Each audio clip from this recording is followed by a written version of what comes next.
മനുഷ്യനെ മറ്റ് ജീവജാലങ്ങളിൽ നിന്ന് വ്യത്യസ്തനാക്കുന്നത് അവൻ്റെ ചിന്താശക്തിയാണ്. ആ ചിന്താശക്തിയുടെ ഉപയോഗമാണ് അവൻ്റെ ജീവിതം എങ്ങനെയാണെന്ന് നിശ്ചയിക്കുന്നത്. അവന് ഭാവനാശക്തി കൊണ്ട് തൻ്റെ ഭാവിയെ എത്ര ദൂരം വേണമെങ്കിലും കാണുവാൻ കഴിയും. അതുപോലെ തന്നെ തൻ്റെ ഭൂതകാലത്തിലേക്കും സഞ്ചരിക്കാൻ കഴിയും. വേറെ ഒരു ജീവജാലങ്ങൾക്കും തൻ്റെ ചിന്താശക്തി കൊണ്ട് ഭാവിയെ മുൻകൂട്ടി കാണാനോ തൻ്റെ കഴിഞ്ഞുപോയ കാലങ്ങളെ ഓർത്ത് കുറ്റബോധത്തോടെ ദുഃഖിച്ചിരിക്കാനോ കഴിയില്ല. അത് ജീവജാലങ്ങളിൽ മനുഷ്യർക്ക് മാത്രമേ കഴിയൂ. മനുഷ്യൻ മാത്രമാണ് തൻ്റെ ചിന്താശേഷി കൊണ്ട് തൻ്റെ ജീവിതത്തെ നിർമ്മിക്കുന്നത്. മാർക്കസ് ഔറേലിയസ് പറയുന്നു, the man's thinks so is he. ഒരു മനുഷ്യൻ എന്താണോ ചിന്തിക്കുന്നത് അതാണവൻ. ചിന്താശക്തി കൊണ്ട് നമ്മുടെ ജീവിതത്തെ നാം നശിപ്പിക്കുകയോ നാം സൃഷ്ടിക്കുകയോ ചെയ്യുന്നു. സദാ അലട്ടുന്ന ചിന്തകളെ എങ്ങനെയാണ് നമ്മുടെ ക്രിയാത്മകമായ ചിന്ത കൊണ്ട് മാറ്റാൻ കഴിയുന്നത് എന്നാണ് നമ്മൾ ഈ വീഡിയോയിൽ നോക്കുന്നത്. നിങ്ങളെ സങ്കടപ്പെടുത്തുന്ന സദാ അലട്ടുന്ന ഒരു ചിന്തയെ നിങ്ങൾ എടുക്കുക. അല്ലെങ്കിൽ നമുക്കറിയാം, നമ്മുടെ ജീവിതത്തിലുണ്ടാകുന്ന ചില സംഭവങ്ങൾ നമ്മളെ വല്ലാതെ അലട്ടിക്കൊണ്ടിരിക്കും, നമ്മൾ വല്ലാതെ ആകുലപ്പെടുത്തിക്കൊണ്ടിരിക്കും. ഉദാഹരണമായിട്ട് ഒരു ജോലി പോവുക, അല്ലെങ്കിൽ കടം കയറുക, അല്ലെങ്കിൽ ആരുടെയെങ്കിലും മരണം സംഭവിക്കുക. ഇങ്ങനെ ഒട്ടനവധി കാരണങ്ങളായിരിക്കും നമ്മുടെ ദുഃഖത്തിൻ്റെയും സങ്കടത്തിൻ്റെയും കാരണം. ഒന്നാമത്തെ ചുവടെന്ന് പറയുന്നത് എന്താണ് നമ്മളെ അലട്ടുന്ന പ്രശ്നം എന്ന് നമ്മൾ കണ്ടെത്തിയാൽ മാത്രം പോരാ, അതൊരു പേനയും പേപ്പറും എടുത്ത് വ്യക്തമായി എഴുതണം. എന്നെ അലട്ടുന്ന പ്രശ്നം ഇന്നതാണ്. അത് എഴുതുക തന്നെ വേണം. എങ്കിലേ നമുക്ക് വളരെ എളുപ്പത്തിൽ അതിലേക്ക് എത്തിച്ചേരാൻ കഴിയുകയുള്ളൂ. അപ്പോൾ ഒന്നാമത്, നാം നമ്മുടെ പ്രശ്നത്തെ എഴുതി കഴിഞ്ഞാൽ well defined problem is half solved.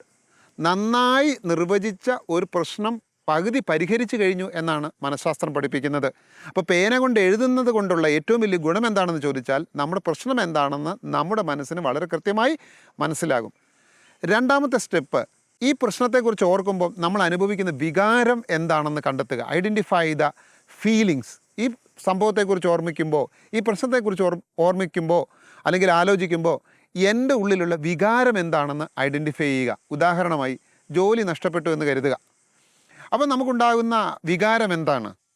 ചിലപ്പോൾ നിരാശയായിരിക്കും, ചിലപ്പം വിഷമമായിരിക്കും, ചിലപ്പോൾ പ്രയാസമായിരിക്കും, ചിലപ്പം ഭയമായിരിക്കും. ഏതെങ്കിലും തരത്തിലുള്ള ഒരു നെഗറ്റീവ് വികാരമാണ് നമുക്കുണ്ടാവുക. ആ വികാരത്തെക്കുറിച്ച് പേർത്തും ആലോചിച്ചിരിക്കുമ്പോൾ അതിൻ്റെ ശക്തി കൂടിക്കൂടി വരികയും നമ്മുടെ സർവ്വ പ്രവർത്തനങ്ങളെയും അത് ദോഷകരമായി ബാധിക്കുകയും ചെയ്യും. അപ്പോൾ ഒന്നാമത്തെ സ്റ്റെപ്പ് നമ്മുടെ പ്രോബ്ലം എന്താണെന്ന് നമ്മൾ കണ്ടെത്തി. രണ്ടാമത്തെ സ്റ്റെപ്പ് നമ്മുടെ വികാരം എന്താണെന്ന് കണ്ടെത്തി, അത് കൃത്യമായി എഴുതുക. ഇനി മൂന്നാമത് നമ്മൾ കണ്ടെത്തേണ്ടത് നമ്മുടെ ചിന്താ രീതി എന്താണെന്നുള്ളതാണ്. ഈ സംഭവത്തെക്കുറിച്ചുള്ള നമ്മുടെ ചിന്താ രീതി എന്താണ്? അപ്പോൾ ഒരു സംഭവം, ജോലി പോയി എന്നുള്ള സംഭവമാണെങ്കിൽ ആ സംഭവത്തിൻ്റെ നമ്മുടെ ചിന്താ രീതിയാണ് ഈ വികാരമുണ്ടാക്കുന്നത്. എൻ്റെ കാര്യം കഴിഞ്ഞു, എല്ലാം തീർന്നു, ഇനി എനിക്കൊരു രക്ഷയുമില്ല, ഞാൻ പെട്ടുപോയി, ഇനി ഞാൻ എന്ത് ചെയ്യും? ഇങ്ങനെയുള്ള നെഗറ്റീവ് ചിന്താ രീതിയാണ് ഈ നെഗറ്റീവ് ഫീലിംഗ് നമുക്ക് ഉണ്ടാക്കുന്നത്. അപ്പം മൂന്നാമത്തെ സ്റ്റെപ്പ് നമ്മുടെ ചിന്താ രീതി എന്താണെന്ന് കണ്ടെത്തുക, ആ ചിന്താ രീതി എഴുതുക. എൻ്റെ ഉള്ളിലെ നെഗറ്റീവ് ചിന്തയാണ് ഈ സംഭവം കൊണ്ട് എൻ്റെ ഉള്ളിൽ നെഗറ്റീവ് വികാരങ്ങൾ ഉണ്ടാകുന്നതെന്ന് തിരിച്ചറിയുക. ഇനി നാലാമത്തെ സ്റ്റെപ്പ്, 3 കാര്യങ്ങൾ നമ്മൾ കണ്ടെത്തി. നമ്മുടെ പ്രോബ്ലം എന്താണെന്ന് നമ്മൾ കണ്ടെത്തി, ആ പ്രോബ്ലത്തെക്കുറിച്ച് ആലോചിക്കുമ്പോൾ നമുക്കുണ്ടാകുന്ന വികാരങ്ങൾ എന്താണെന്ന് കണ്ടെത്തി, ആ വികാരങ്ങൾ ഉണ്ടാകുന്നതിൻ്റെ കാരണം നമ്മുടെ ചിന്താ രീതിയാണെന്ന് മനസ്സിലാക്കി. നാലാമത്തെ സ്റ്റെപ്പ്, നമ്മളതിനെ യുക്തിപരമായ ചില ചോദ്യങ്ങൾ ചോദിക്കുക, തർക്കിക്കുക എന്ന് വേണമെങ്കിൽ പറയാം. ഇങ്ങനെ ഉണ്ടാവേണ്ടതുണ്ടോ? ഇതെനിക്ക് മാത്രമാണോ ജീവിതത്തിൽ ആദ്യമായിട്ട് ഉണ്ടാകുന്നത്? ഇതിനു മുമ്പ് ആൾക്കാർക്ക് ഇങ്ങനെ സംഭവിച്ചിട്ടില്ലേ? ഇതെൻ്റെ ജീവിതത്തിൽ മാത്രമേ സംഭവിച്ചിട്ടുള്ളൂ?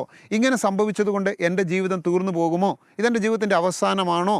ഇങ്ങനെയുള്ള യുക്തിഭദ്രമായ ചില ചോദ്യങ്ങൾ നമ്മൾ എന്ത് ചെയ്യുക? ഫ്രെയിം ചെയ്യുക, അത് എഴുതി വെക്കുക. ഒരല്പം ആലോചിച്ചതിന് ശേഷം നമ്മൾ എന്ത് ചെയ്യുക? ഈ ചോദ്യങ്ങൾ എഴുതി നമ്മോട് തന്നെ ചോദിക്കുക. അങ്ങനെ 4 സ്റ്റെപ്പും പൂർത്തിയായി കഴിഞ്ഞാൽ വീണ്ടും അഞ്ചാമത്തെ സ്റ്റെപ്പിൻ്റെ പ്രത്യേകത, ഈ സംഭവങ്ങൾ കൊണ്ട് വിഷമിച്ച സംഭവമായിരിക്കും, ബുദ്ധിമുട്ടുള്ള സംഭവമായിരിക്കും, ഒരുപാട് നഷ്ടങ്ങളുള്ള സംഭവമായിരിക്കും. ഈ സംഭവങ്ങൾക്ക് എൻ്റെ ജീവിതത്തിലുണ്ടായ ഗുണങ്ങൾ എന്താണെന്ന് കണ്ടെത്തുക. നമുക്ക് എന്ത് സംഭവമായാലും അതിനൊരു ഗുണമുണ്ട്. നമുക്കറിയാം, ഒരു നാണയത്തിന് 2 വശങ്ങളുള്ളതുപോലെ തന്നെ എല്ലാ സംഭവത്തിനും, അത് മരണമായാലും അപകടമായാലും ജോലി നഷ്ടപ്പെടലായാലും സാമ്പത്തിക ബാധ്യതയായാലും കടങ്ങളായാലും എല്ലാത്തിനും എന്തുണ്ട്? 2 വശങ്ങളുണ്ട്. ഇതിൻ്റെ മറുവശത്തെ കാണാൻ ശ്രമിക്കുക. ഈ ജോലി നഷ്ടപ്പെട്ടതുകൊണ്ട് എനിക്കുണ്ടായ ഗുണങ്ങൾ എന്തെല്ലാമാണ്, എനിക്കുണ്ടായ മെച്ചങ്ങൾ എന്തെല്ലാമാണെന്ന് ചിന്തിക്കുക. ചിലപ്പോൾ പുതിയ ഒരു ജോലി നമുക്ക് കണ്ടെത്താനും കഴിയും, നമുക്ക് മറ്റൊരു പ്രൊഫഷനെക്കുറിച്ച് ആലോചിക്കാൻ കഴിയും, അല്ലെങ്കിൽ നിലവിലുള്ള സ്ഥലത്ത് നിന്ന് മറ്റൊരു സ്ഥലത്തേക്ക് പോകാനും അത് നമ്മുടെ ജീവിതം മെച്ചപ്പെടുത്തലിനും കാരണമായി തീരാം. അപ്പോൾ നമ്മൾ 5ാമത്തെ സ്റ്റെപ്പ് അത് കൃത്യമായിട്ട് എഴുതുക തന്നെ വേണം. അപ്പോൾ 5ാമത്തെ സ്റ്റെപ്പിൽ നമുക്ക് ഈ സംഭവം കൊണ്ടുണ്ടായ ഗുണങ്ങൾ എന്താണെന്ന് കണ്ടെത്തുക. അങ്ങനെ ഈ 5 സ്റ്റെപ്പുകൾ കൊണ്ടും നമുക്ക് ദൈവം തന്നിരിക്കുന്ന നമ്മുടെ ചിന്താശക്തി, ഭാവനാശക്തി ഉപയോഗിച്ച് നമുക്ക് ഇതിൻ്റെ ആഘാതത്തെ കുറച്ചു കൊണ്ടുവരാൻ കഴിയും. ഇങ്ങനെ 2 or 3 വട്ടം ഞാൻ ഈ പറഞ്ഞ ലെവൽ നിങ്ങൾ ചെയ്യുമ്പോൾ നിങ്ങളുടെ ആ സംഭവത്തെക്കുറിച്ച് ആലോചിക്കുമ്പോഴുള്ള നിങ്ങളുടെ വികാരങ്ങളുടെ ശക്തി കുറഞ്ഞു വരുന്നതായി നിങ്ങൾക്ക് ഫീൽ ചെയ്യും. അങ്ങനെ ക്രമേണ നിരന്തരം ഈ ലെവലിൽ നമ്മൾ ചെയ്യുകയാണെങ്കിൽ സദാ അലട്ടുന്ന ചിന്തകളിൽ നിന്ന് വിമുക്തനാകാനും നമ്മുടെ മനസ്സ് ശാന്തവും സ്വസ്ഥവുമാകാൻ കഴിയും. ഒന്നുകൂടി ഞാൻ ആവർത്തിക്കട്ടെ, 2 കാര്യങ്ങൾ നിങ്ങൾ ശ്രദ്ധിക്കണം.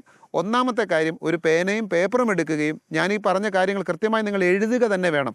ഒന്നാമത്തേത്, നമ്മുടെ സംഭവം എന്താണെന്ന് കൃത്യമായിട്ട് എഴുതണം. രണ്ടാമത്തേത്, ആ സംഭവത്തെക്കുറിച്ച് ഓർമ്മിക്കുമ്പോൾ നമുക്കുണ്ടാകുന്ന വികാരം എന്താണെന്ന് നമ്മൾ കണ്ടെത്തണം, അത് എഴുതുകയും വേണം. മൂന്നാമത്തേത്, ഏത് ഒരു ചിന്താ രീതി കൊണ്ടാണ് എനിക്കിങ്ങനെ സംഭവിക്കുന്നത്, ആ ചിന്താ രീതി എന്താണെന്ന് നമ്മൾ കണ്ടെത്തണം. നാലാമത്തേത്, നമ്മളതിനെ ചോദ്യം ചെയ്യണം. ആ സംഭവത്തോട് നമ്മളൊന്ന് തർക്കിച്ച് നോക്കണം, അതിനെ അംഗീകരിക്കാതെ ഒന്ന് തർക്കിക്കണം നമ്മൾ. അഞ്ചാമത്തേത്, ഈ സംഭവം കൊണ്ടുള്ള ഗുണങ്ങൾ എന്താണെന്ന് കണ്ടെത്തുക. ഈ സൈക്കോളജിക്കൽ പ്രോസസ്സിലൂടെ നിങ്ങൾ കടന്നു പോകുമ്പോൾ നിങ്ങളുടെ ദുഃഖം കുറഞ്ഞു വരുന്നതായും അല്പാൽപ്പം നിങ്ങൾ ശാന്തരായി വരുന്നതായും നിങ്ങൾക്ക് അനുഭവിക്കാൻ കഴിയും. അങ്ങനെ 3 or 4 തവണ ഈ സംഭവം കഴിയുമ്പോഴേക്കും നിങ്ങളുടെ ദുഃഖത്തിൻ്റെ, നിങ്ങളുടെ സങ്കടത്തിൻ്റെ, നിങ്ങളുടെ വിഷമത്തിൻ്റെ ശക്തി കുറഞ്ഞു വന്ന് നിങ്ങൾ ശാന്തശീലരായി മാറും. ഈ ടെക്നിക്ക് ഉപയോഗിച്ച്, നമ്മുടെ ചിന്താശേഷി ഉപയോഗിച്ച് നമ്മുടെ സങ്കടങ്ങളെ കുറയ്ക്കുവാൻ നമുക്ക് കഴിയുന്ന ഏറ്റവും എളുപ്പമുള്ള ഒരു സൈക്കോളജിക്കൽ ടെക്നിക്കാണ് ഇത്. ഇതുപയോഗിച്ച് നിങ്ങളുടെ സങ്കടങ്ങളെ കുറയ്ക്കാൻ നിങ്ങൾക്ക് കഴിയട്ടെ.